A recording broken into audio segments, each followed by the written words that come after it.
पुण्यातल्या नसरापूरमध्ये 1 मेला म्हणजेच महाराष्ट्र दिनी एका 4 वर्षाच्या लहान मुलीवर एका 65 वर्षाच्या नराधमाने अत्याचार केले आणि हृदय पिळवटून काढणारी गोष्ट म्हणजे त्या नराधमाने त्या लहान बाळाला दगडाने ठेचून तिची हत्या केली आणि शेणाच्या ढिगाऱ्याखाली तिचा मृतदेह लपवलाय। या घटनेमुळे अख्खं महाराष्ट्र पेटून उठलंय। बदलापूरमध्ये चिमुकलीवर अत्याचार, त्यानंतर ही वर्षभरात बऱ्याचही अशा घडामोडी राज्यात घडून गेल्यात आणि आता 4 वर्षाच्या मुलीवर अत्याचार करून तिची हत्या करण्यात आली आहे। पण या सगळ्यात असा प्रश्न उपस्थित होतोय, नसरापूर सारख्या घटना महाराष्ट्रात वारंवार का घडतात? याबद्दलच राज ठाकरेंनी त्यांच्या पोस्टच्या माध्यमातून खरं कारण सांगितलंय। आता ते नेमकं काय म्हणालेत सविस्तर जाणून घेऊयात या व्हिडिओच्या माध्यमातून। दरम्यान चॅनलवर नवे आला असाल तर इकडे खाली दिसत असलेल्या सबस्क्राइब बटनवर लगेच क्लिक करा। राज ठाकरे यांनी आरोपीला संपवण्याचा सल्ला देतानाच या प्रकरणानंतर आंदोलनकर्त्यांवर लाठीचार्ज करण्या इतकी तत्परता महिला आणि स्त्रियांवर अत्याचार करणाऱ्यांविरोधात सरकार का दाखवत नाही असा सवालही उपस्थित केला। मात्र त्याच वेळी त्यांनी अशा घटना घडल्यानंतर जनाक्रोश काही काळ उफाळून येतो आणि नंतर पुन्हा असे प्रकार घडतात असं त्यांनी म्हटलंय। खरं तर राज ठाकरे यांनी मांडलेला हा मुद्दा नक्कीच विचार करायला लावणार आहे। भीमराव कांबळे या नराधमाला सरकारने कायदा काय सांगतो किंवा अजून कोण काय म्हणेल याचा विचार न करता हाल हाल करत संपवावं असं राज ठाकरे यांनी त्यांच्या पोस्टच्या माध्यमातून म्हटलंय। राज ठाकरे यांनी पुढे त्यांच्या पोस्टमध्ये असंही म्हटलंय की सरकार अशा घटनांमध्ये जेव्हा फास्ट ट्रॅक पद्धतीने कारवाई करू म्हणतं तेव्हा सरकारने फास्ट ट्रॅकची व्याख्या पण सांगावी, कारण अशा घटना घडल्यानंतरच सरकारला जाग येते। महाराष्ट्रात मुली, स्त्रिया पळवून नेण्याचं, त्यांचं शोषण करण्याचं प्रमाण प्रचंड वाढलंय आणि असं नाहीये ते एखाद्या वर्षीच वाढतंय, तर ते वर्षागणिक वाढतच चाललंय। याचा अर्थ कायद्याचा धाक अजिबात उरलेला नाहीये। त्यात या घटनेनंतर नसरापूर परिसरात आंदोलन करणाऱ्या आंदोलकांवर लाठीचार्ज केल्या गेल्याच्या बातम्या पण आल्या।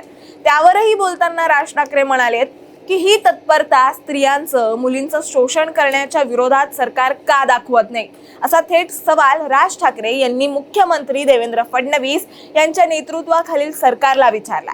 पुढे राज ठाकरे यांनी त्यांच्या पोस्टमध्ये लिहिलंय की आरोपीला शिक्षा व्हायला पाहिजे आणि ती होईलच, पण अशा घटना वारंवार का घडत आहेत?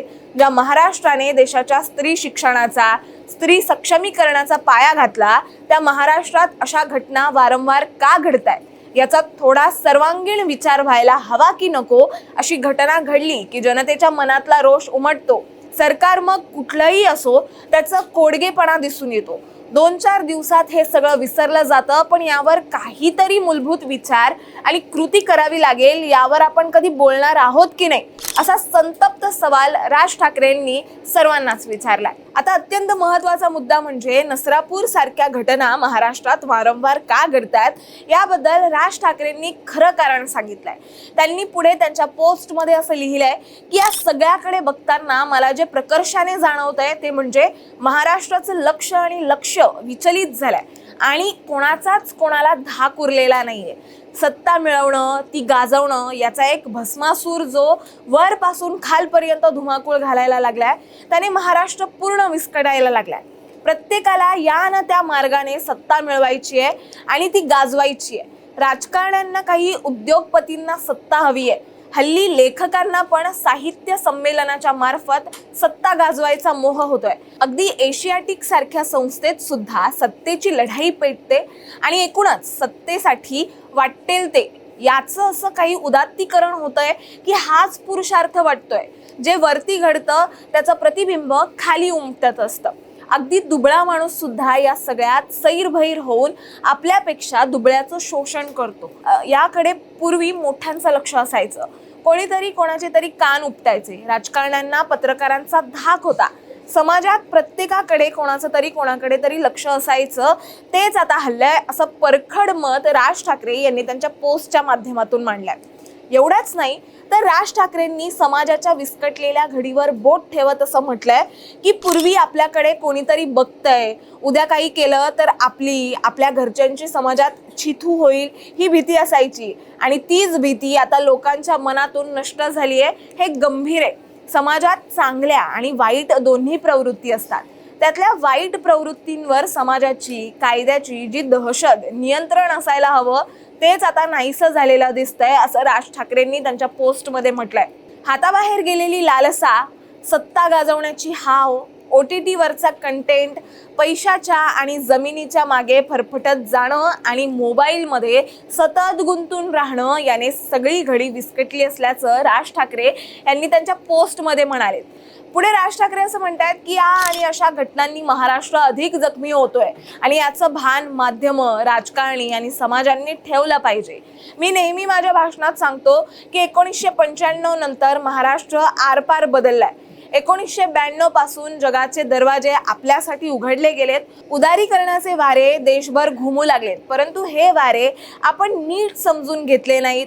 उदारीकरणाने प्रचंड फायदे झाले, पण जिथे आम्हाला लोकशाहीच समजली नाही तिथे उदारीकरण काय समजणार.